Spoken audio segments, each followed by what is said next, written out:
And they were all amazed at the majesty of God. And while everyone marveled at all the things that Jesus did, he said to his disciples, "Let these words sink down into your ears. For the Son of Man is about to be betrayed into the hands of men." But they did not understand this, and it was hidden from them so that they did not perceive it. And they were afraid to ask him about this saying.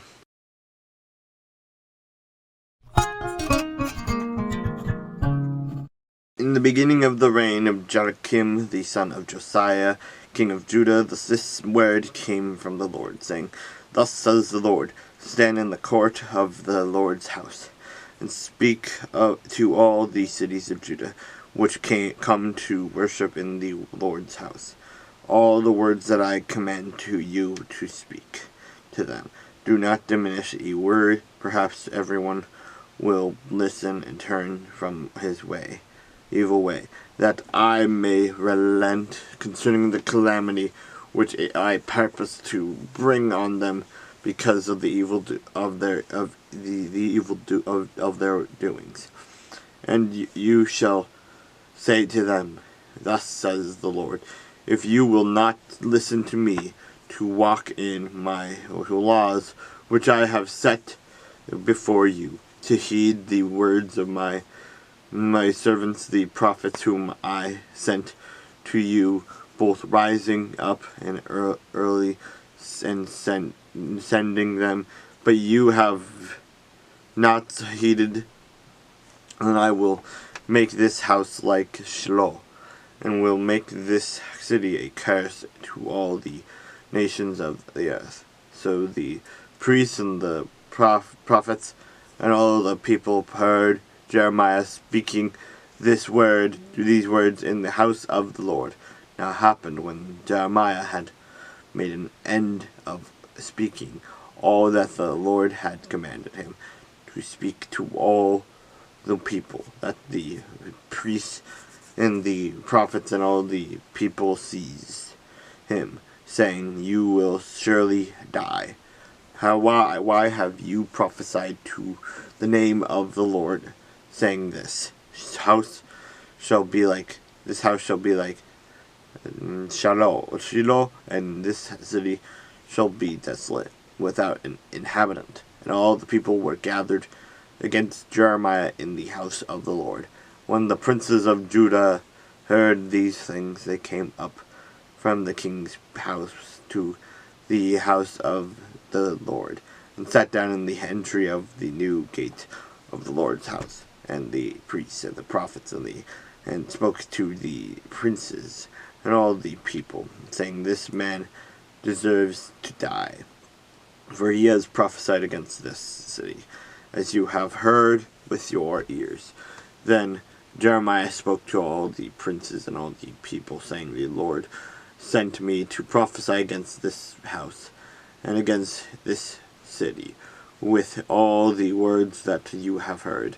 Now therefore amend your ways and your doings, and obey the voice of the Lord your God. Then the Lord will relent concerning the doom that he had pronounced against you. As for me, here I am in your hand. Do you it with me as seems good and proper to you. But know that for certain that if you put me to death, you will surely bring innocent blood on yourselves, on this city and on its inhabitants. For truly the Lord has sent me to you to speak all these words in your hearing." So the princes and all the people said to the priests and the prophets, This man does not deserve to die, for he has spoken to us in the name of the Lord our God." Then certain of the elders of the land rose up and spoke to all the assembly of the people, saying, "Micah of Moresheth prophesied in the day of Hezekiah king of Judah, and spoke to all the people of Judah, saying, Thus says the Lord of hosts, Zion shall be plowed like a field, Jerusalem shall become heads of his ruins, and the mountain of the temple like the bare hills of the forest. Did Hezekiah, king of Judah, and all the Judah ever put him to death? Did he not fear the Lord and speak to the Lord's favor, and the Lord relented concerning the doom which he had pronounced against them? But we are doing great evil against ourselves. Now there was also a man who prophesied the name of the Lord, Urijah, the son of Shemaiah of Kirjath Jearim, who prophesied against this city and against this land, according to all the words of Jeremiah. And when Jehoiakim the king, with all his mighty men and all the princes, heard his words, the king sought to put him to death.